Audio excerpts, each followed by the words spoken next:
अभी क्या चाय बट्टी और खाऊंगा।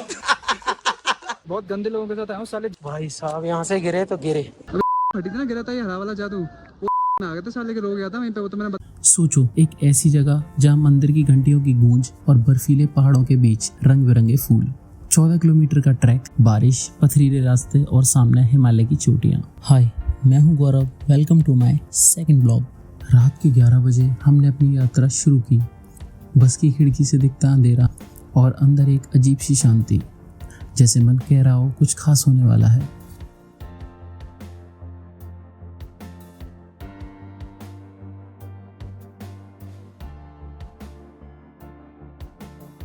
सुबह होते होते हम ऋषिकेश पहुंचे। गंगा के किनारे बसा ये शहर हर यात्री का पहला पड़ाव होता है। यहाँ एक बात याद रखनी चाहिए, बद्रीनाथ की डायरेक्ट बस सिर्फ सुबह 4:30 बजे से लेके 8 से 9 बजे तक लास्ट मिलती हैं। उसके बाद आपको बस चेंज करके जाना पड़ता है, जो कि काफ़ी ज़्यादा हेक्टिक होता है।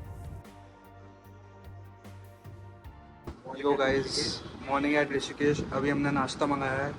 This is our वो कह रहा है क्वांटिटीज और बता दो। we will have a good food here. रास्ते में हम धारा देवी मंदिर से गुजरते हैं, जिनके बारे में जाना जाता है कि वो हिमालय की रक्षा करती हैं, और उस पल लगा जैसे असली पहाड़ों का सफ़र शुरू हो गया हो।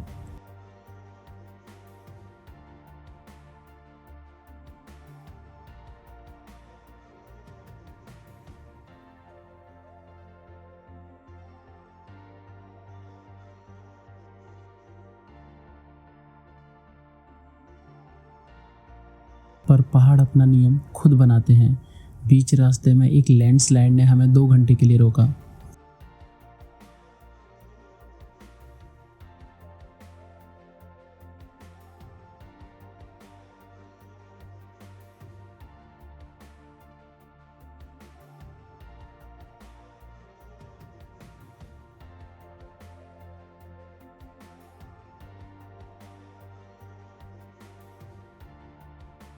रोड पर पानी बह रहा था, खतरा भी था, लेकिन प्रकृति का ये नज़ारा इतना खूबसूरत था कि कैमरा उसे इग्नोर नहीं कर पाया। और फिर सुबह 6:30 बजे से निकलकर शाम 7 बजे तक हम पहुँचे पवित्र बद्रीनाथ धाम। सफ़र लंबा था, कठिन भी था, पर हर मोड़ पे एक नया एहसास लेकर आता गया। सुबह के 4:30 बजे थे। आसमान अभी अंधेरों में डूबा था। बारिश अभी रुकने का नाम नहीं ले रही थी। ठंडी हवाओं के बीच हम बद्रीनाथ मंदिर के दर्शन के लिए निकलते हैं।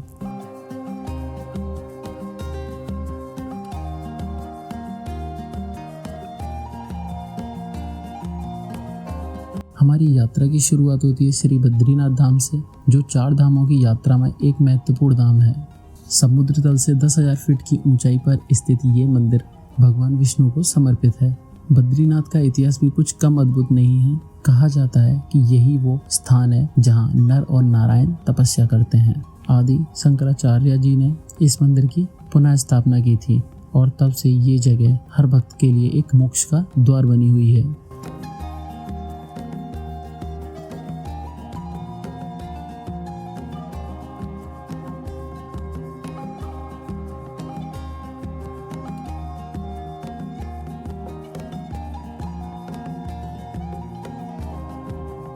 मंदिर की घंटियां, दोस्त का कंधा और भगवान का आशीर्वाद, ये याद हमेशा दिल के सबसे करीब रहेगी।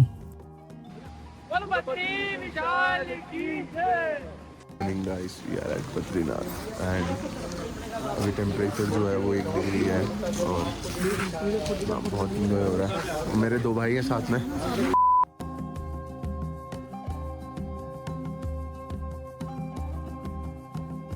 दर्शन के बाद हम अपने छोटे दोस्त, जो हमेशा मंदिर के आसपास मिल जाते हैं, उन्हें कुछ खिलाते हैं, और उस पल लगा जैसे भगवान खुद याद दिला रहे हों कि सेवा सिर्फ मंदिर के अंदर ही नहीं बल्कि हर जीव के लिए होती है। और अभी हमें बद्रीनाथ धाम, कल जो है ऋषिकेश से डायरेक्ट इधर आए थे अपन रात में, और ये है मॉर्निंग का व्यू बद्रीनाथ का। तुषार भाई, दर्शन कैसे हुआ? भाई बिल्कुल खाली था। मॉर्निंग में 4 बजे उठ के हम चले गए दर्शन करने। भीड़ थी क्या? भीड़ बिल्कुल नहीं थी भाई। 10-10 मिनट रुक के हमने दर्शन किए हैं। जो जो हमें मांगना था हमने मांगा है। सामने एक बार रूम के बाहर का व्यू दिखाओ वाटरफॉल का। हमारे रूम के बाहर ही एक वाटरफॉल है, बहुत बढ़िया। एंड नेक्स्ट अपन कहाँ जाने वाले? नेक्स्ट हम यहाँ से गोविंद घाट और हम valley of flower let's go. Guys हमारे बद्रीनाथ के दर्शन हुए हैं जैसे ही मैंने पिछली वीडियो में बताया था, और अब हम निकल रहे हैं यहाँ से। क्या बात कर रहे हैं? इसने बताया था बद्रीनाथ के दर्शन कंप्लीट है।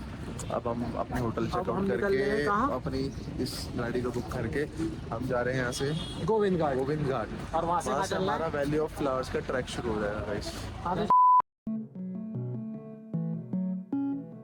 गाइस जस्ट अभी हम बद्रीनाथ से नीचे आ चुके हैं गोविंद गोविंद घाट, घाट पहुँच चुके हैं। और अभी हम पुलना के लिए टैक्सी करेंगे, देन फिर आगे ट्रैक स्टार्ट आगे हमारा ट्रैक स्टार्ट होगा। आगे की अपडेट हम आपको देते रहेंगे और व्यूज हम आपको यहाँ के दिखाने वाले हैं। अभी बहुत ही सेक्सी व्यू है, just like me bro.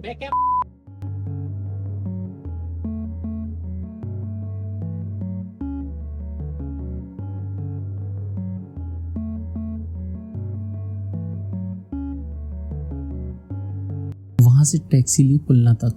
Track का असली स्टार्टिंग पॉइंट पुलना है, वहीं रजिस्ट्रेशन चेक होने के बाद शुरू होती है 14 किलोमीटर की ये यात्रा। ये ट्रैक मॉडरेट लेवल का है, कहीं खड़ी चढ़ाई, कहीं पथरीले रास्ते, और चलना मुश्किल लगने लगे तो पालकी और घोड़े का ऑप्शन भी अवेलेबल है। लेकिन हमने तय किया था कि ये सफ़र अपने कदमों से जीना है। इस ट्रैक में एक चीज़ का ध्यान रखें, गोविंद घाट के बाद ना नेटवर्क मिलता है ना ATM मशीन, इसलिए कैश कैरी करना ज़रूरी है। और जैसे जैसे ऊपर चढ़ते हो खाने पीने की चीज़ों के दाम भी रास्ते के हिसाब से बढ़ने लगते हैं। बोल यार, बोलो क्या बोलना है गाइस, बोलो यार। अभी हम आ चुके हैं। तो गाइस अभी हम नीचे पुलना से Guys, अभी हम पुलना से आ चुके हैं ट्रैक करके ऊपर। ये कहाँ? हाँ,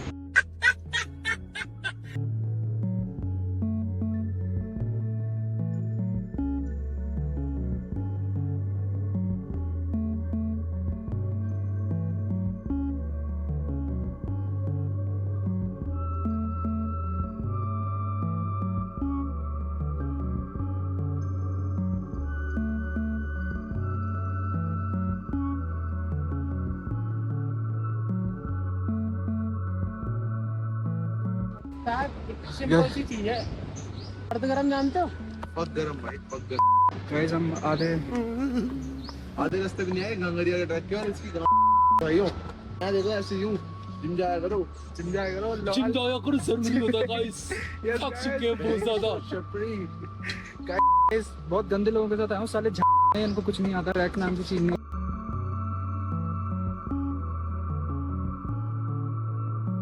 सभ्य को बहाने चाहिए रोकने के।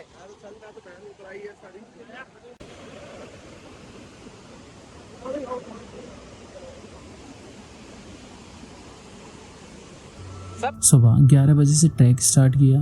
रास्ते में हरियाली, छोटे झरने और शांत हवा ने थकान कम कर दी।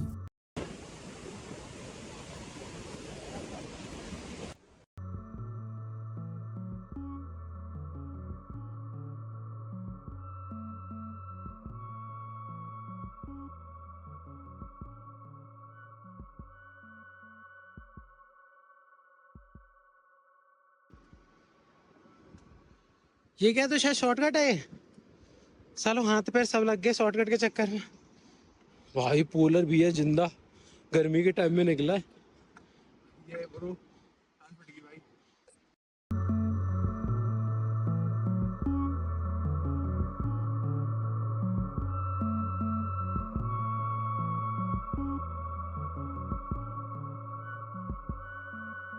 लेकिन शाम के करीब 4 बजे ट्रैक खत्म करते करते दोबारा से बारिश आ गई है। सारे जादू तैयार है।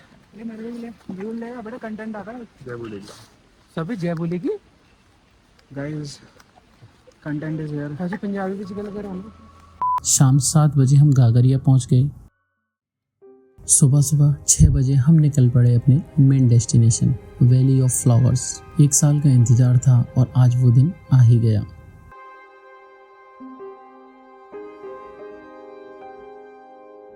रास्ते में एक छोटा वाटरफॉल मिला, जहां से रास्ता 2 हिस्सों में बट गया। एक तरफ हेमकुंड और दूसरी तरफ वैली ऑफ फ्लावर्स।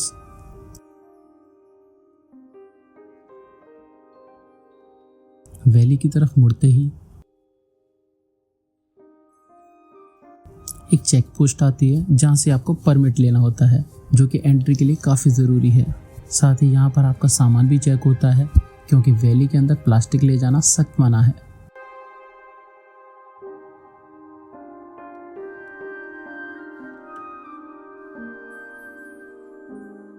यहीं से असली नेशनल पार्क एरिया की शुरुआत होती है। यहाँ का एक नियम है, सुबह 12 बजे के बाद एंट्री बंद हो जाती है और शाम 5 बजे तक वैली से बाहर निकलना होता है। अगर कोई ट्रैकर वापस ना आए तो फॉरेस्ट ऑफिसर उन्हें ढूंढने के लिए वैली के अंदर तक चले जाते हैं। इसी वजह से सुबह जल्दी निकलना सबसे सही होता है। वैली ऑफ फ्लावर की चढ़ाई चालू कर दी है सबे। भाई व्यू कैसा है? भाई व्यू दिख रहा है तुषार, बकेट लिस्ट कंप्लीट।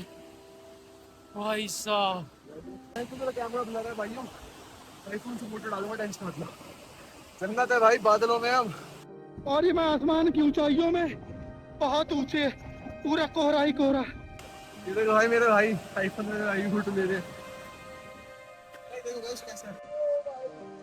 अंदर जाते ही पथरीले रास्ते शुरू हो गए, कभी सीधा ऊपर कभी नीचे को घूमता हुआ।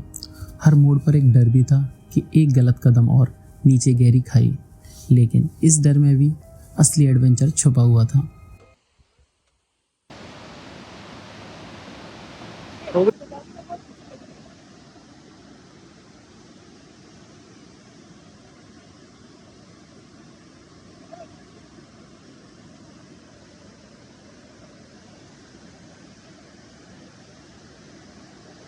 रास्ते में हमें पुष्पावती रिवर मिली।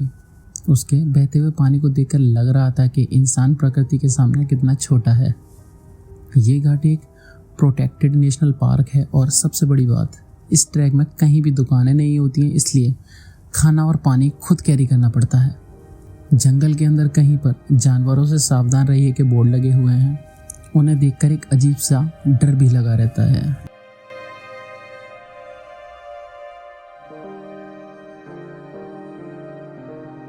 भाई वैली ऑफ फ्लावर का हाफ ट्रैक कंप्लीट हो चुका है और बारिश फिर से आ गई है भाई। भाई बैक व्यू दिखाओ, ऐसे फ्रंट की तरफ करके व्यू दिखाओ। नहीं इधर को जहाँ से लोग उतर रहे हैं। ट्रैक थोड़ा हार्ड तो है ना? बहुत हार्ड है। चलो भाई अब बैक की बना लो जहाँ से लोग उतर रहे हैं।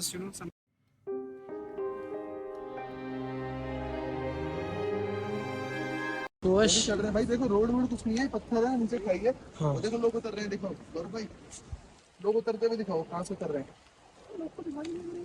नो रोड्स भाई साहब, यहाँ से गिरे तो गिरे। ओए होए होए।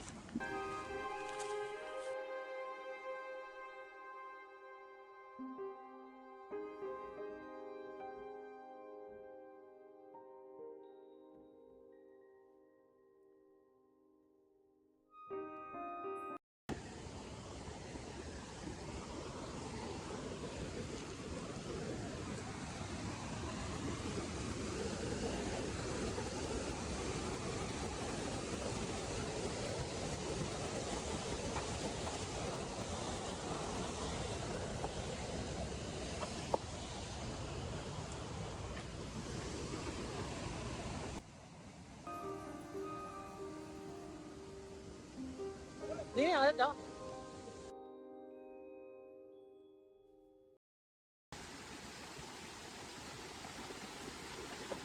गौरव भाई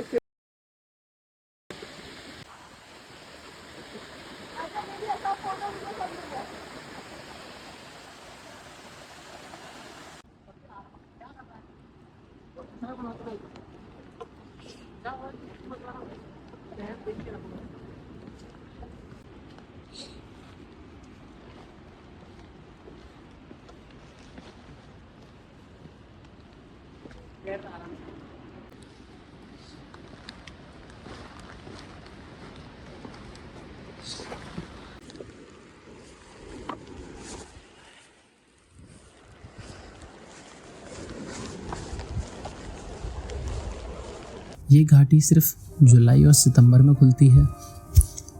हम जुलाई के पहले हफ्ते में आए थे तो फूल कम खिले थे, लेकिन जैसे ही ऊपर पहुंचकर वैली का नज़ारा देखा तो दिल बस वहीं रुक सा गया। हर तरफ रंग बिरंगे फूल, आसमान में बारिश के बादल नीचे पुष्पावती नदी का असली भाव और बीच में हम तीन दोस्त अपनी यादगार कहानी लिखते हुए।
फटी ना गिरा था ये हरा वाला जादू, वो आ गया था साले के, रो गया था वहीं पे, वो तो मैंने बताया नहीं किसी को।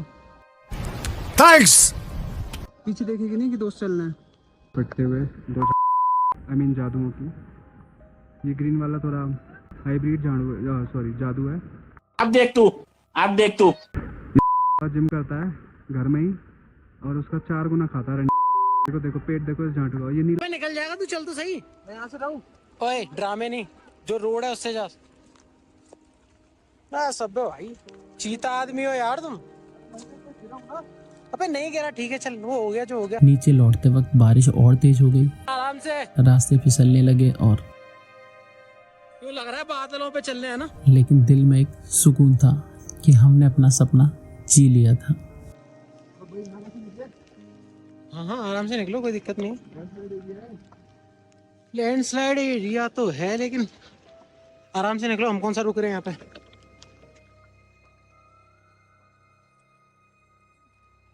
चलो चलो ना आराम से। ऐसा है ना, छोटे पत्थर ग्रिप से ज्यादा फिसलते हैं, बड़े से चलोगे थोड़ा ठीक लगेगा।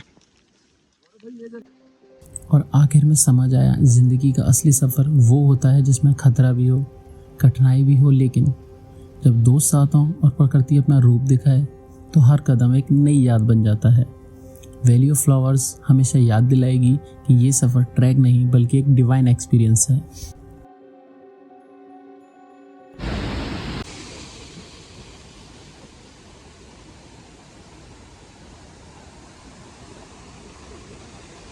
ट्रैक से वापस आते आते जूते गीले हो गए थे और पैर दर्द से भर गए थे और फोटो खिंचा कर हम भी पूरे भीग गए थे। घांघरिया से वापस आकर सबसे पहले हमने काम किया, एक लोकल थेरेपी कॉर्नर पर मसाज ली।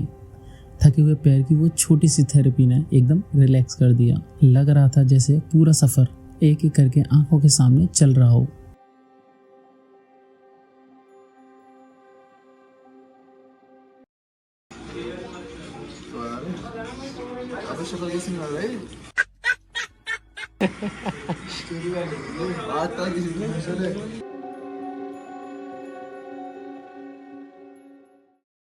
जुलाब पैरों में है, मुंह में ब्रश भी है सारी बदबू।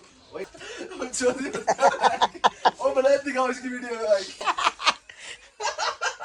ये डाला लोग में, ये क्या खा के जवार हो गया पूरा। अभी क्या चाय मट्टी और खाऊंगा। बजाय को ऐसे फोल्ड कर रहा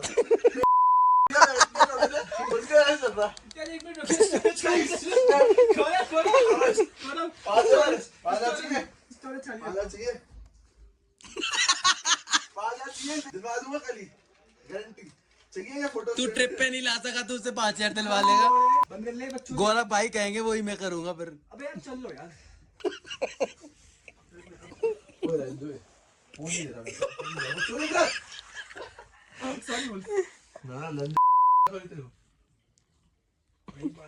डिलीट कर दिया तूने। 5,000 से ऊपर की फोटो नहीं है, डिलीट कर दे। अगर हो गई तो शायद तेरा फोन रात को तो सोएगा नहीं, तेरा फोन ही गायब कर दूंगा सीधा। भाई इसकी मतलब फोटो ढूंढना पड़ता सर, हरा भरा मुंह पे लपेट के। अगर सुबह से तेरा फोन नहीं मिलेगा, रिबूट कर दूंगा भाई यार ये वाली तो मन नहीं कर रहा डिलीट करने का, लेकिन क्या करूं यार। तेरा हो जाएगी यार, तुषार बकचोदी मत कर यार। बस ये बटन था ना, कुछ तो डिलीट कर देंगे। सॉरी बोल दे इज्जत से, सॉरी उस वीडियो में सॉरी बोल, सॉरी बोल, बताइए सॉरी बोल दो 2 मिनट में। चल ठीक है, और डिलीट मत करिए भाई। चलो भाई, चलो भाई चलो।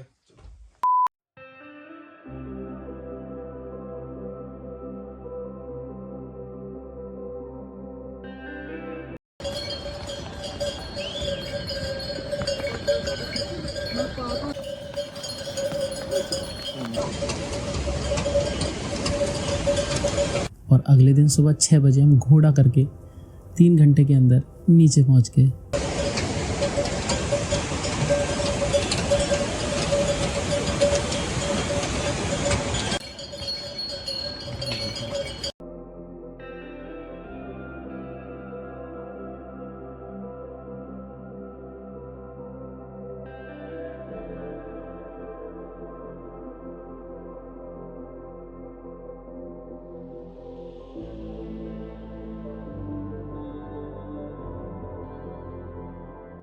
नीचे पहुंच के तो लगा एक बड़ा सपना पूरा करके वापस इस दुनिया में लौट रहा हूँ। घोड़े से वापस पुलना तक आए, फिर हमने टैक्सी ली गोविंद घाट के लिए, लेकिन ऋषिकेश की डायरेक्ट गाड़ी मिलना मुश्किल था क्योंकि आगे लैंडस्लाइड ने रास्ता बंद कर दिया था, इसीलिए हमें जोशीमठ तक जाना पड़ा। जोशीमठ में रुकने से पहले हमने गुरुद्वारे में मत्था टेका, फिर नरसिंह भगवान के मंदिर गए। ये मंदिर अपने आप में एक विशेष महत्व रखता है। कहा जाता है कि जब बर्फ और कठोर मौसम की वजह से बद्रीनाथ धाम बंद हो जाता है, तब भगवान बद्री विशाल की पूरी पूजा याचना इसी मंदिर में होती है। इसी वजह से भगवान बद्रीनाथ की विंटर सीट भी कहा जाता है। मंदिर के आंगन में बैठ के एक अलग ही शांति मिली।